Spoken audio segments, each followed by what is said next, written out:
No. The following program is a real estate and mortgage show and does not necessarily reflect the views and opinions of Reality Radio 101, its advertisers and sponsors, or its listening audience. Listener discretion is advised.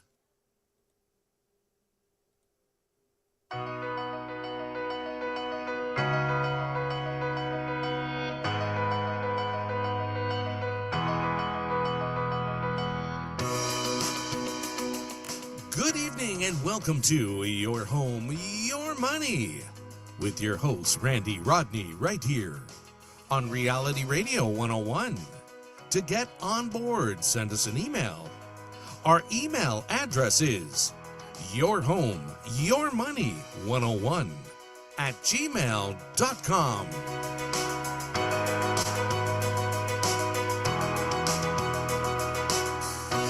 And now, ladies and gentlemen, right to your host of Your Home, Your Money, Randy Rodney. I am here just feverishly writing down the March numbers so that I have them queued up and ready for you. It's a really different time here in Canada. Here in Canada, we are all just, learning how to put our anger out on the United States because they have got us in a headlock and we are not yelling mercy. We are yelling, we're gonna kill you. And our government is right now in a little bit of chaos. We were, prorogued for 3 months and till the Liberal leadership brought forward a new candidate because the old candidate, even their mother was not going to vote for them. And so things were really bad for the Liberal Party.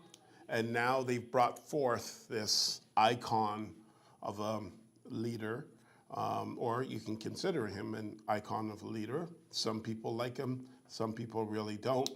But one thing you can say either way is that he is really bringing together the diehard Liberals to come back to the party, because even many diehard Liberals were leaving the Liberal Party, just like what happened in the United States. They're leaving the Liberal Party for a more common sense approach. See, here in Canada, we're not as interested in common sense approach. We want free stuff. So if your government's going to give you free dental, let's vote for those people. If they're going to give away things to different people, then they're going to get votes. And as they give these things away, they got to have a department that oversees the giving away of these things, and therefore government becomes bigger. And somebody has to pay for that.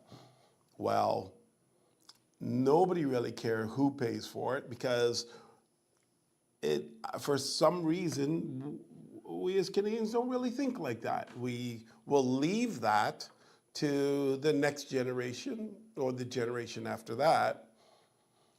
We'll cry about it. We'll say, things are too expensive for kids. They can't buy homes now. But meanwhile, our voting is what's causing it. But we're not blaming it on ourselves. We're not blaming it on the fact that we're voting for free stuff. We are just simply saying, well, no, it's just things are too expensive. But the truth of the matter is, the whole reason why things are too expensive is because of the way our government has handled our economy. And I would say specifically our federal government in concert with our Bank of Canada. So our fiscal policies and our monetary policies. And the combination of how those were handled is the reason we're in the situation we're in. It's really that simple. They're going to they're going to come out with some really smooth economic talk, which is way above all of our heads. I mean, entry-level university economics is what they're going to come at us with. And damn, they can really make sense. They can actually make you look stupid. But the truth of the matter is the government goes around spending billions and billions and billions of dollars like they've never ever spent before. Our money devalues, even if we don't see it. You know, one of the things that I'm really curious about is right across the world when everybody decided that they would follow the science, which didn't work out very well. And why did it not work out well? Well, I don't really know. But what I can tell you is we weren't following science. And how do I know that? Because any doctors that were saying, hey, this isn't working and this isn't working, but this over here worked, they would lose their license. They would be slapped down. They're not allowed to talk. This wasn't about collecting data so that we could all become better. This was about you doing what we say or we'll remove your license. And so I don't know if that's really following the science, because I thought science was all about experimenting and then gathering the information from your experiment. And that's how you could find your conclusions and move on from there. And then you'd have several experiments piled on top of each other because there could be factors that went into some of the experiments and that caused them to give a different result. But in this case, we didn't want any other information, any other feedback. Our entire world was taken over by the doctors. Follow the science. Well, it was probably one of the dumbest things I ever seen. I remember walking, pacing up and down my driveway, thinking, how dumb is this? And all my neighbors around me were totally on the side of the government. Again, we have a very forgiving population here in Canada. And so everybody was, okaying this. And while all this was going on, and we were all locked in our homes, and we weren't really allowed to work unless we worked from home. Businesses were closed down, stores, all the mom and pop shops were decimated. They were closed down. They still had to pay their rents. But meanwhile, they couldn't open up their restaurant. They couldn't open up their little stores. They were all closed down. So they lost everything that they had. And all we saw was pluck, pluck, pluck, pluck, pluck, pluck. And we're still seeing it because some people hung on by the chinny chin, and they pulled out and took money out of their houses and did everything to try to stay alive. And they're still plopping out now. They're still being plucked out of the system now. And we're seeing them go belly up. And it's a hard time here in Canada. And now, all that happened. And I don't know why, but the Canadian citizens are not putting this on our government. Well, I guess they kind of did, because then we said, Trudeau, you got to go. We've had enough. And then Carney comes in and it's like, well, you know what? Maybe we haven't had enough. And I'm just shocked. I honestly am. I don't know what to say. Maybe I'm not forgiving enough. But wasn't Carney like one of the main guys in the banking system, the federal banking system? And didn't he like go to England and mess things up over there too? And now he's coming back here pretending he's our savior, how he's going to save Canada. The banking system hasn't saved anybody. The only thing the banking system is doing is saving itself. And as it's saving itself and making crazy money, our country is going further and further in debt. And I dare anybody to go back and look back at when our debt numbers started to go absolutely crazy. You know when it was? It was after the formation of our federal bank, of the Bank of Canada. That's when all of a sudden our debt, because before that it was just sort of like humming along. It was like doing next to nothing. It was boring. And then the federal bank came in, the Bank of Canada, give it a couple years, it started to turn up, and all of a sudden it's like a mountain. And it just kept flying. Why? Just the way that the federal bank operates. Guaranteed, the federal bank and with the monetary system mixed with that whole fiscal policies, it has to grow by 2% inflation every year, which means that our money every year, we lose 2% of that. And so we have to make that up somehow. The government, member here in Canada, we like to get free stuff, and that free stuff is only free to, I don't know who it's free to. Maybe you could argue that it's free to the people who get it, but I don't believe it is, because I'm looking around at our world right now, and it is so incredibly expensive. And I can honestly tell you that based on history, this is just a starting point. You know, there was another time in history that we had, it wasn't that long ago, for those of you who may remember, 1988, 1989, then crash, 1990. And that crash, 1990 was a crash year where people were walking to the bank and handing over the keys to their houses. And that's how bad it was. 1990, 1991, the crash continued. 1992, it continued. 1993, it continued. 1994, it continued. 1995 continued. 1996 was the end, where it started to curve back. So that was a 5-year crash with 1 year in there, I believe it was 94, where it actually teetered at a crash, at a bottom crash number. It started to teeter up and then crashed back down. Now, a crash in my world doesn't mean that the numbers are, doesn't mean that it wasn't as good as the last year. It means it was below. We have negative pricing. You see, some people call a crash when just because the transaction weren't as strong, or the average price didn't grow as fast as it did the year before. That's not what I consider a crash. I consider a crash when a house goes from 100,000 down to 90 whatever thousand.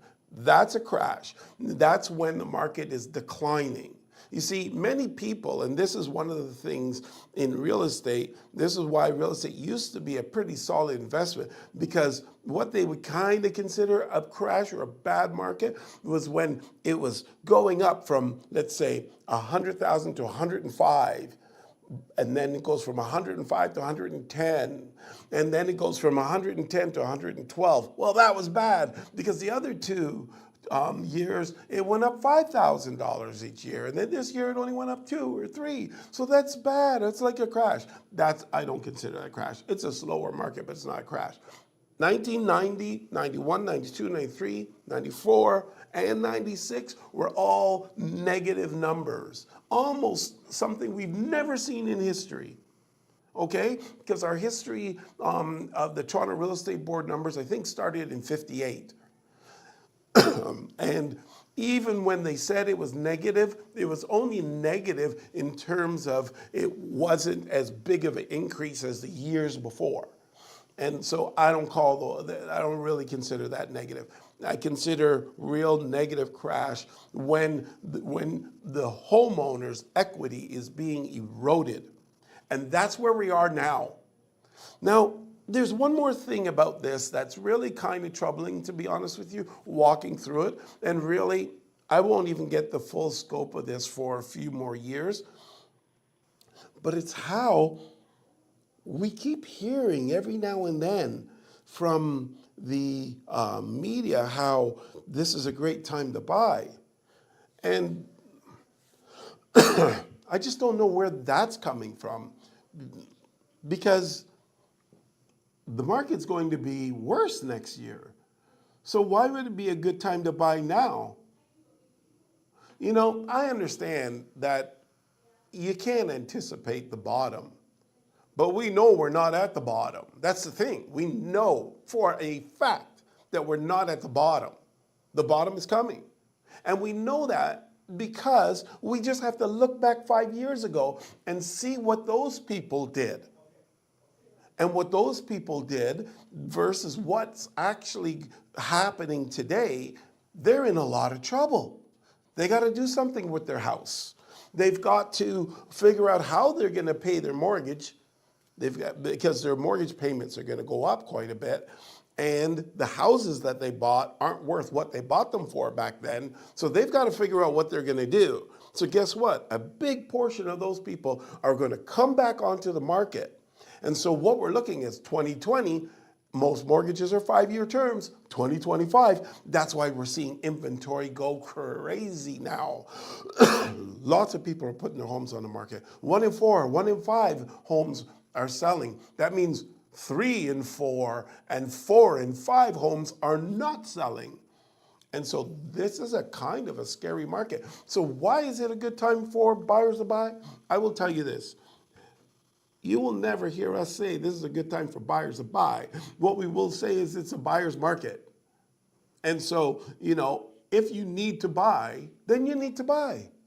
You know, I would rather be in a home that we own rather than not be in a home that we own. So yeah, if that's the circumstance and you need to do something and get in the market, I would say, especially with the cost of rent, I would make that shift. Because I really don't think that the difference in the price from this year to next year is going to be so dramatic that it's like going to be life altering. I don't believe that that's what it is. But I also know that there is no hurry for the buyer to make the decision because there's more coming. There's more losses coming down the line. So excuse me, I've got a horrible cold that I'm getting over. I'm just getting over. And I really wanted to do the show because the market stats came out. Excuse me. I didn't want to leave you high and dry. So I'm so sorry. Okay. Oh, sip of water. That's it. And I shouldn't be getting this excited either. Okay. So here we are trying to figure out what is the best thing for buyers and sellers to do. Sellers, sell your home right now. You got to get out, sell your home right now because the home's going to be worth less money next month, and it's going to be worth next money in 3 months, and it's going to be worth less money next year. It's really that simple. So if you're debating on when to do it, if you got to do it, now is the time. But if you don't got to do it and you can weather for another 5 years, sit, settle, ride out the turbulence, right? This is, even though I'm a realtor, I get paid because people buy and sell homes. Yeah, I'm giving you advice that goes against my career. That's kind of crazy, but it is what it is. That's where we're at. Now, the marketplace I wanted to talk about the marketplace in 1990, going down to 1996. We're talking about, a 5 to 6 year run of negative numbers with the exception of 1 year in there. But there were negative numbers coming down the pipeline. And we are here and we're 2 years, 1 and 3. So we got maybe another 3 more years of this. 4 maybe, because this is pretty severe. But people are already talking about in 2027 because, well, we all know next year is going to be a disaster. This year is a disaster. This year is worse than last year, by far. It's really weird because we're having one of the best years of our lives in our career. I don't quite understand that. We're going against the market grain. We should be losing transactions if we were keeping with the same market share. Last year was a really bad year, but something clicked. We put something together and people are gravitating to us and we're picking up a much bigger market share than we've ever picked up before. And we're actually doing well. It's really interesting. I love it. I don't want to jinx it. And I hope that our great service will continue on in the future and people will continue to love us and we become bigger and badder and bolder and faster. But for us, the market, we're doing well, but the market is really not doing well. So, you know, and I have no idea what really the biggest difference is. I do know that as a realtor, it's really important to be in tune with the marketplace, to give your clients real, honest, good advice so they can make those tough decisions. And there's many times we're gonna have to watch our clients make the wrong decisions. And we know the outcomes of them, and we tell them the outcome of that is not going to be good. And you're going to be chasing the market downwards. And when you're ready to settle down to a price that the market is right now accepting, the market would have already dropped and you will be chasing the market downward and you still won't get anywhere with it. And they go, well, how do you know that? Well, it's kind of easy to know, and this is the reason, because last month, okay, February Market Watch, I just happen to have right here, sales were down 27.4%. That was off of a crazy year. Last year was a horrible year. Okay, it was actually a really, really horrible year. And then, but sales are down another 27.4% in February. And guess what prices did? Prices dropped 2.2%. Okay, this month, sales dropped 27%. 27% less sales. The prices obviously dropped. And the prices dropped, hold on. 23.1% sales dropped, okay? But active inventory is up over last year, 88%. So it's not from lack of inventory. Lack of inventory is way through the roof, way higher. And because inventory is really high and so sales is negative 23%, that's why you're seeing prices drop. And prices have dropped 2.5%. So if prices dropped 2.2% last month and they dropped another 2.5% this month over last year, it isn't hard to say that that happens to be the trend. And this is going into the spring market when we should be seeing an uptake and we're seeing a downtick. It's not hard to figure out that we're on a downslide. And so if we're on a downslide and you were up at $1 million last month, and you just lost $22,000 in buying power, in selling power, you know, this month. Now your $1 million property that you wanted to get 1.1 for is worth 98. So even if you're to come down to $1 million, buyers are like saying, nah, you're only worth 980, right? So and you're trying to figure out what's going on. And you're like saying, well, that's not really a big difference. Well, it is a big difference if only 1 in 4 or 1 in 5 homes are selling. That means 3 aren't or 4 aren't, depending on the areas that you're in. So if 4 homes are not selling out of the 5 homes, yours is that one of those 4. It's not the one that makes it. And you want to be the one that makes it. So it's not time. If you need to sell, now is not the time to be the guy that's trying to get 1.1 on a property that's now worth 980. Because what we can do is we can guarantee you, and we will bet you a Tic Tac, red one versus a green one, we'll bet you that you can't sell. It won't be possible because the marketplace has 88% more inventory, 27% less sales, and prices are declining. Now, excuse me. Now we bring that back around with current activity. What's going on with current activity? We have an orange man in the United States. This guy wants to make Canada the 51st state. So Canadians are running around all freaked out. Hey, Mikey, if you can give Jackie a call and just ask her if she can do the emails, that would be great. And he's talking about us being a 51st state. Why he's talking like that, I don't know. He's just pissing everybody off. But he just happens to be, that's his personality. Like it or don't like it. I wish I could say that that's a pathetic, horrible, evil personality, but I think in some ways I have that same disease. At least if you were to talk to my wife, I think she would agree with that I like to tease. And but it's different for him. I could argue he's in a position of being one of the most powerful men in the world. He should be able to rise higher than that. But then again, we are talking about my wife. I should be able to rise higher than that too, because she's the most important person in my entire life, more important than me. And I hierarchy things. So I love myself. I think I'm pretty important, but I don't think I'm as important to myself without my wife. And love my kids, but the wife's first. That's how it works.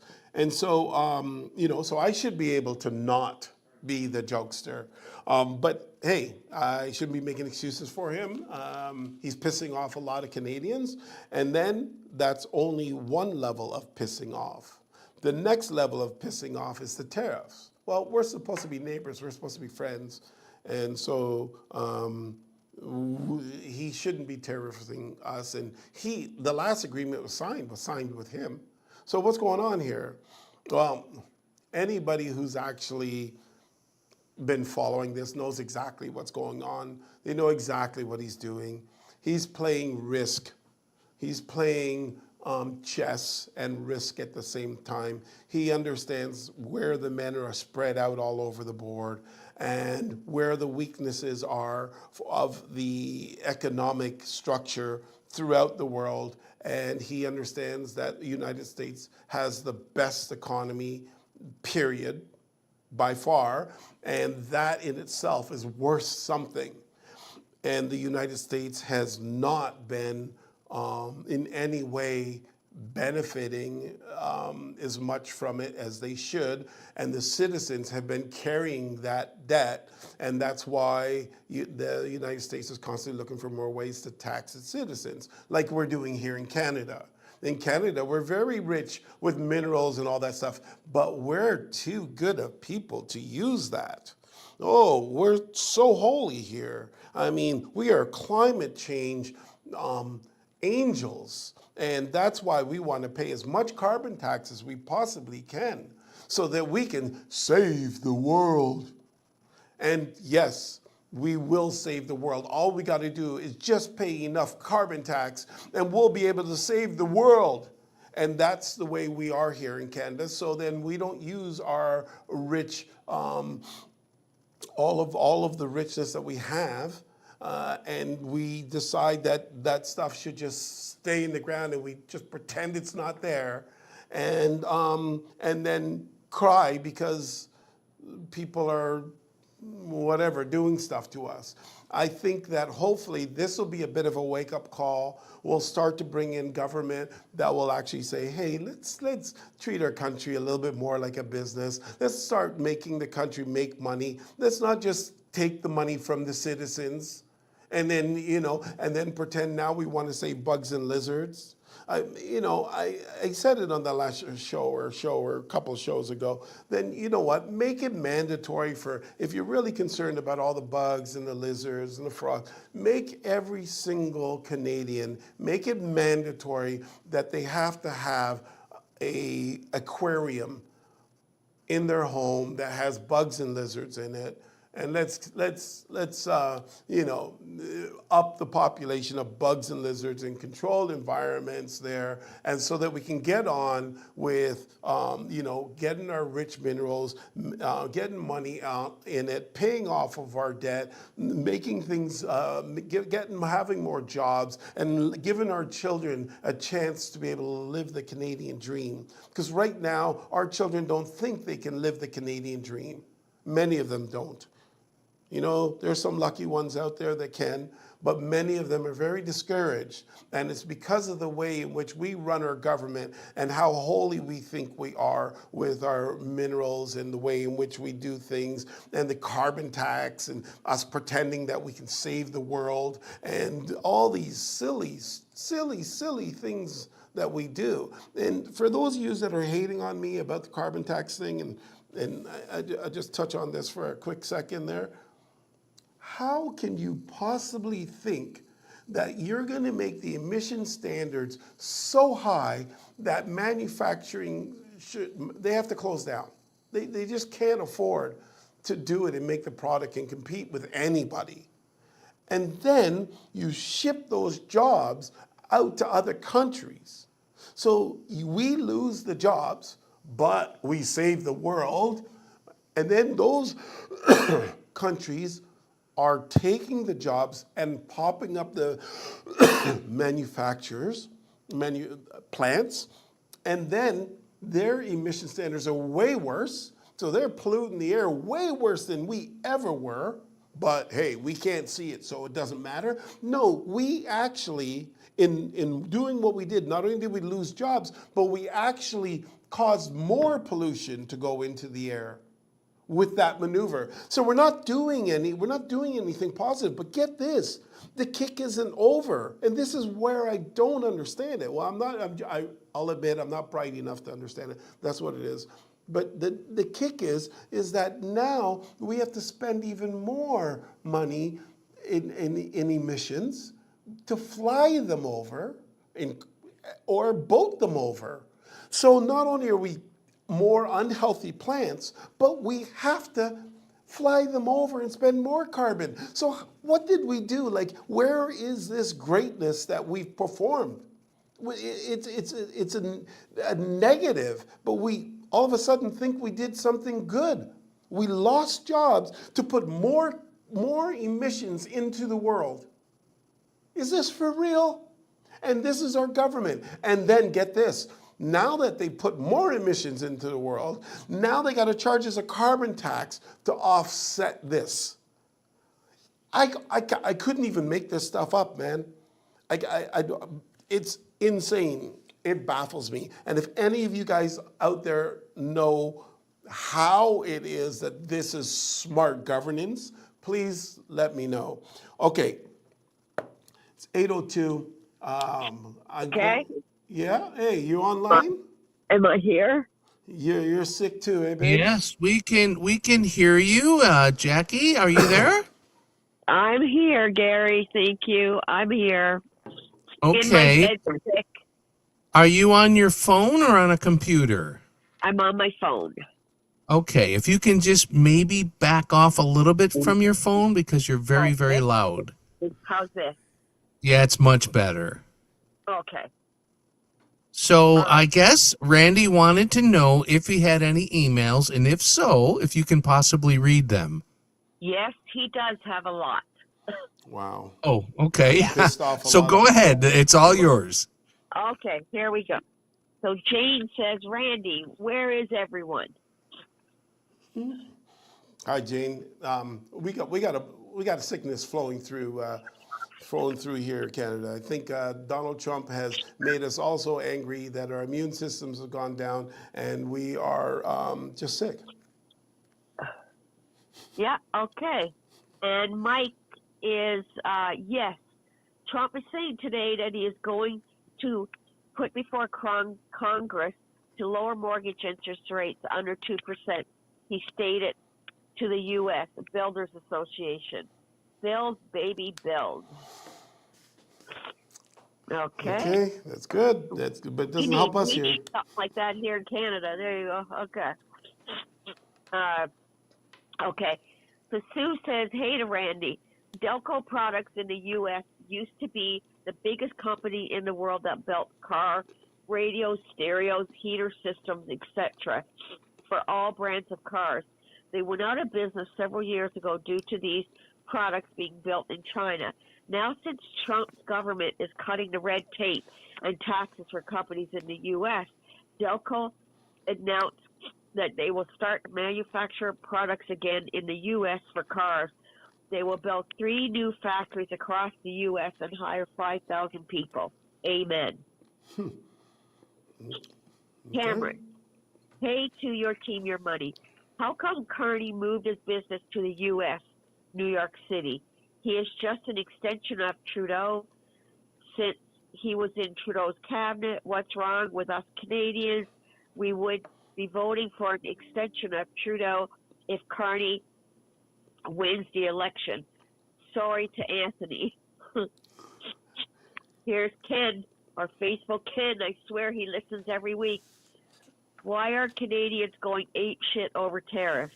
The New York Times published tariffs that Canada has charged the U.S. since 2020, 250% for eggs, 23% for steel, 20% for car parts, 20% for soft lumber, 25% for pharmaceuticals.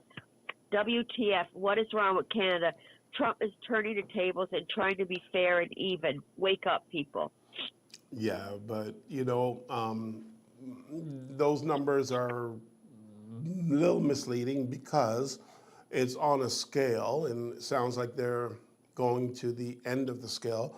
But the point is that that scale does exist, and yes, we now are being told to stop it, and it's really interesting that it all stemmed from free trade, and then free trade was no longer free. It was like all manipulated on this end or manipulated on this end. And if you really think about it, he's just trying to go back to what the original intent was supposed to be, which was free trade. But everybody sort of blocked themselves from the United States because for some strange reason, they seem to have real incredible minds, and they're able to really become extremely efficient and extremely competitive, and beat out a lot of other places. And I guess then we're a little bit concerned about that. They're too efficient, so we need to put some rules in place so our people who aren't quite as efficient can keep up with it. But then there's a real big difference in, for example, doesn't really matter how amazing of a plant that we would build here in Canada, if we're to export it to the States, and America builds a plant just as amazing, they're to export it to us.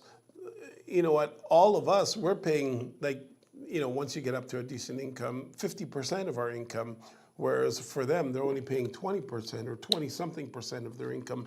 So their citizens have a great advantage over ours right from the get-go. So I really think that, this is one of the reasons why he's pointing out this 51st state thing, is because, hey, listen, you guys realize if you become a 51st state, the cost of your food would go down, the cost of your goods would go down. That's why we travel over to the States to go and buy jeans, to go and buy whatever, go and buy gas, because it's cheaper over there. Our taxes would go down, and things like that. There would be some pretty good monetary benefits. The thing is that that doesn't really work well is the fact that we're proud Canadians, even though our government's making more money from our paychecks than we are.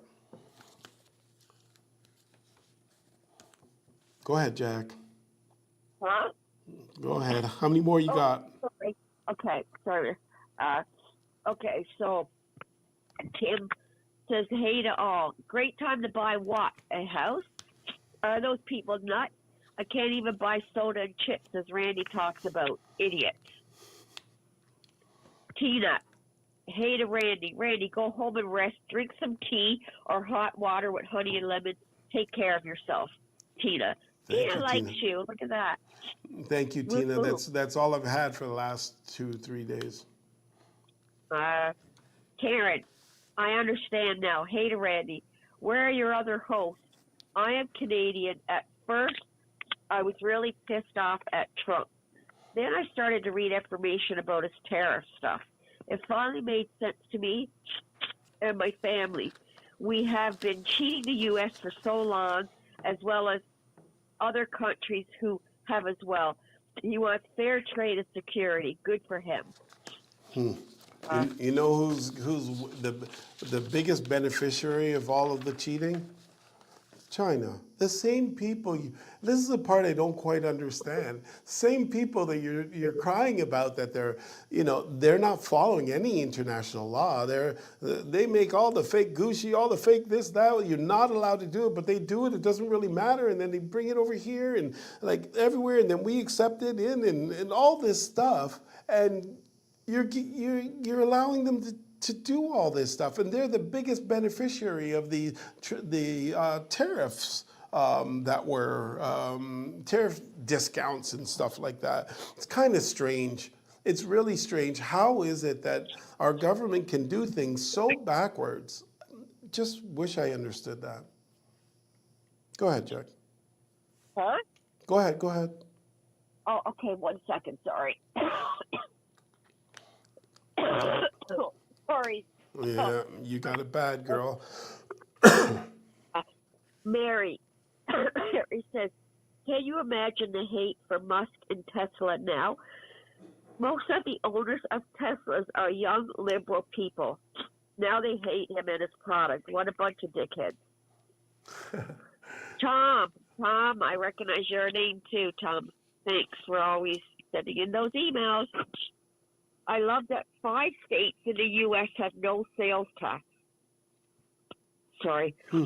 Trump announced that he is considering that as well as for the rest of the 45 states. The states would still pay local and federal tax, but no sales tax on any goods or services. Damn. Bill, Canada is CO2 neutral. Why are we going nuts about all this? Pam, oh my Jackie, you sound horrible. Please get well. Take care of yourself. Have Randy rub your feet. I wish, Pam, he's got to come home and ask for his feet to be rubbed. You would hate if. But I he better rubbed go your to feet. Shoppers and get me some zinc lozenges. If not, I'm going to be in trouble with my client from today. Hannah, the polls. Oh my goodness. Carney is up the polls again. Polyev is losing. And, hello. So let Canada keep its identity, but has an extension of the U.S. We could have the same monetary system as the U.S., $1 for both countries, and that would be amazing for buying goods across border. And that is it for now. Wow. Yeah. That was I'm going to mute myself, okay. and I'll just keep watching the emails, okay? Okay. Chime in. Okay. If you have emails. Okay. So here we are. It is a really tough time for us as Canadians, and it's not because of Donald Trump. They're trying to pin it on him, but they did this a couple of years ago, and this has been a problem. And now they actually have the perfect scapegoat. It's not him. He's not the one that has us in housing problems. We've got one of the lowest housing starts ever. Our March is our big month. We're on do you realize that this March numbers, where we did, 4,037 sales, that is the lowest March in 20 plus years. I think it's 26 years. Do you know that our population is double what it was back then? but the sales are the same as back then, that means it's way worse. It's like half of what it was 26 years ago. Even though the number's the same, the population was half. So it's a bad situation here. The only place that we're really seeing great activity, well, I mean, it's spotty. It's spotty. Different communities, different types of homes in those communities are doing better. The worst hit product right now is condominiums. And, it was something, it's funny, for those of you who have followed the show for a few years, you'll remember that when I was just saying, hey, be careful of condominium purchase. If you're purchasing a condominium, please make it be a very long-term purchase. Make it be like, I'm purchasing this condo as an investment condo because it's the condo I want to live in when I retire. And so I'll be selling my house and moving into that condo. That's why I don't mind it being cash negative, cash flow negative. And that's why, I don't mind doing the condo thing, because that's what I'm going to live in when I retire. And we say, okay, well, that is a good reason to get a condo. But, too many people were getting them. And there's big problems happening now because they were getting them to buy them and flip them. And it's like all those people are going bankrupt. Thank heavens none of our customers did that. I mean, there's people coming to us talking about their situation and asking how we can help, but none of our customers got caught up in any of that because we totally warned against that kind of stuff in a very, very strong way.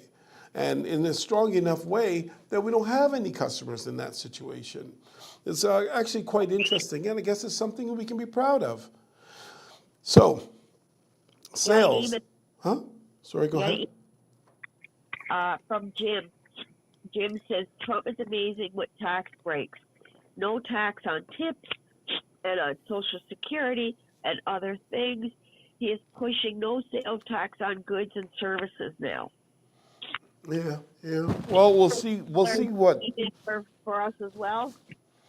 We'll see what happens, because the truth of the matter is the Democrats, I don't know what's going on with them, because I misunderstood how politics works. I thought that they were there for the country. Both sides were there for the country. Even though they have different views on the country, there are certain things that are crossover. And that everyone would love from both sides. Like, you would think they'd want to get rid of waste and abuse, and things of that nature. And you'd think that, if the citizens could save money and the government could become more efficient, those are things that I didn't think would be controversial. But and even more confusing. Like, let's just say that for some reason you can try to figure out why one party wouldn't want the government to be more efficient, why they wouldn't want to get rid of waste and abuse. I guess you could kind of say that, well, no, you can't. I don't know. It makes no sense to me unless all that fraud and abuse is benefiting them in some way. I don't quite get it. But even more, what is all this thing about you want to stick up for the criminals? Like, you open up your border and then bring in terrorists and gang members and stuff like that. I know that some of the people that you're herding through are good, or not some, most of the people that you're herding through are good, but you're bringing in the bad with it. Like, that it makes no sense to me. And I think that realistically, if I had to make sense of it, I think that it should go something like this. Okay, if you're going to allow that to happen and then you're going to stick up for these gangsters and that, you have to have them, you have to sponsor them. You give them an ankle bracelet, and while they're going through the court system, they live in your basement or in one of your rooms in your house. Randy? Yeah. We got another email. Okay. From Brian. Brian says, hey to Randy and Jackie, please get well. Thank you, Brian. Randy's getting over it, and I'm just starting, so it's going to be a long haul. I can't believe what I heard today from the local mortgage broker here in New Jersey on a radio show. He was on a talk show, and he told a caller to wait to buy a house since the interest rate now is around 6.1%. And with the legislation that Trump wants to do, it will be lowered about 2%. He told this caller to wait. I'm quite sure when I was talking to somebody today, and I'm not feeling well, so hopefully I didn't hear it wrong, but I'm quite sure that the variable rate is going down again. Yeah, it probably will, but there's a lot of things to be said about the variable rate going down. The people might think it's good news, but it really isn't that good of news. The fixed rate coming down is good news. The variable rate coming down is telling you our economy's in big trouble. So, anyways, moving. It's a complicated conversation, but that's the nut of it, I believe. So. Here we are, our marketplace. Sales are down 23.1%. The average price is down 2.5%. And remember last month it was down 2.2%. So we are seeing that our marketplace is going down. And this is during our spring market when everything's supposed to be going crazy, the best time of the year. I'm very concerned about the summer months. New listings are up 28.6%. And so that's a fair amount of activity. I thought it would be more than that, to be honest with you, but still, that's still quite a bit. That's 1 quarter more of your inventory increasing, over a quarter increasing, almost a third of your inventory. So sales to new listing ratio is at 36.6%. 36.6%. is buyer market territory. We have officially hit a buyer's market when it comes to sales to new listings trend. We specialize in selling homes. That's what we do. We are seller-specific professionals. We have a system that's absolutely incredible for sellers. And we get sellers, and one of the hardest parts is where the seller has all of these rules and philosophies around how to maneuver their home in this marketplace, which is a buyer's marketplace.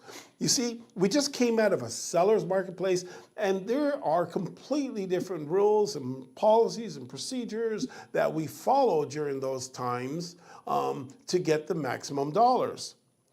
And then during these times, a different set of rules and policies and procedures to navigate these waters. You see, you pick any field, scuba diving.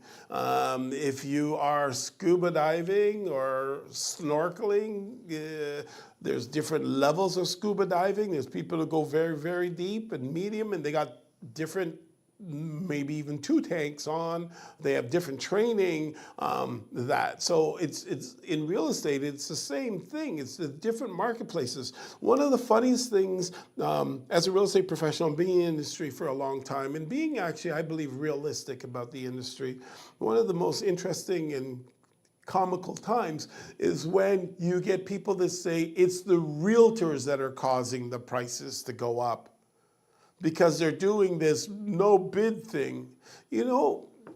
Sellers hire us to get them the most amount of money, so that's what we try to do.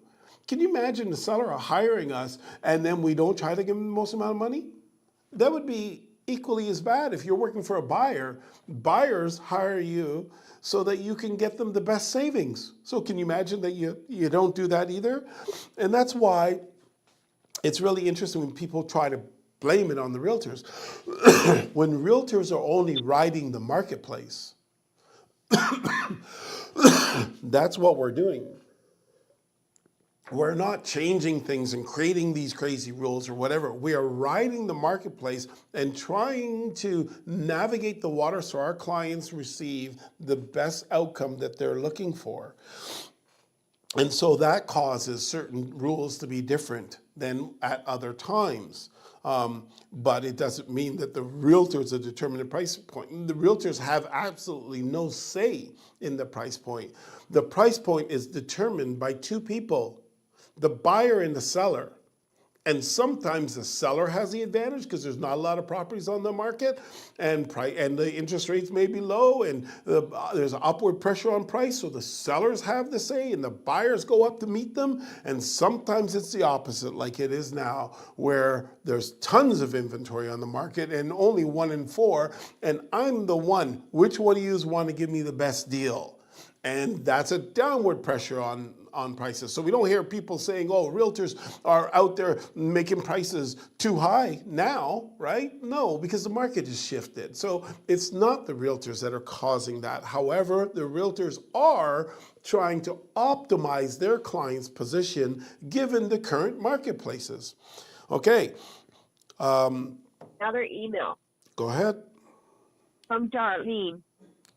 And I'm going to kind of paraphrase this email a little bit, Darlene. So I'm sorry. I'm going to apologize right now. But Darlene says, Randy, that you need to go to Shoppers on your way home and get me Fisherman's Friend lozenges. That's what I need. And she said that you need to go to Shoppers and get it. Thank you, Jackie, just by the way, I sent you a text message concerning that. So when you get a second, you can read your text message. Okay. Oh, thank you. Okay, active listings up 76%. 88%, because I'm looking at an old market watch where I've written the new numbers at the bottom.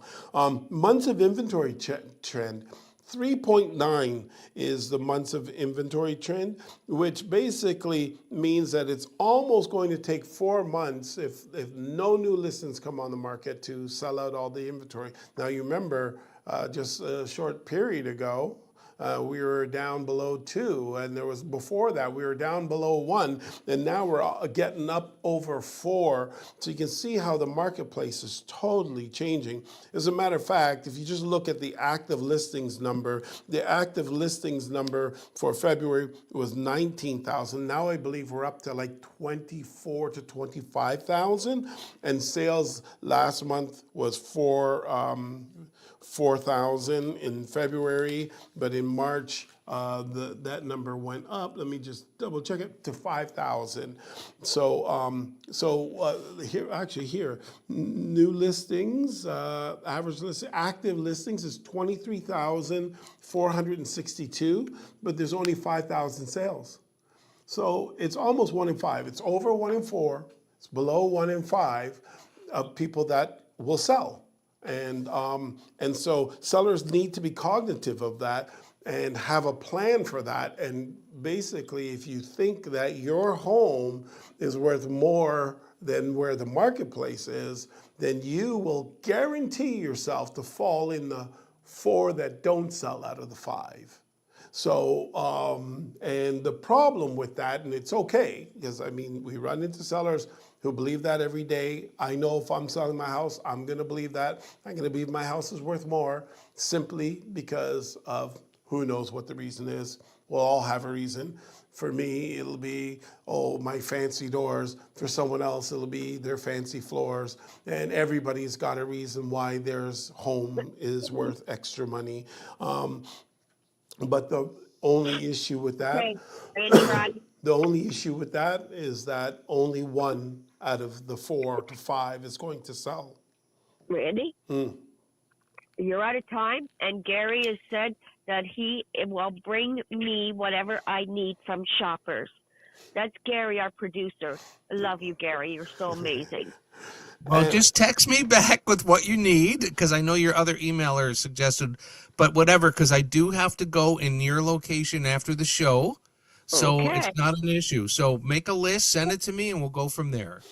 Okay, thank you. Okay, I've got to wrap up. So I wanted to say this. The average sales to list price is 100% on average. This means regardless of some of the crap that I've heard on these realtors that are out there talking, I guess it really depends on the community that they're in, where they're saying that the listing low and selling at multiple offers doesn't work. It certainly is working. The average sales to list price is 100% throughout the entire real estate board, and nobody can list their home at that price and sell it at that price. They're listing it low and beating up the price, and other people, they listed it high and they're being forced to go down, and the average price is crashing at 100%, which tells you that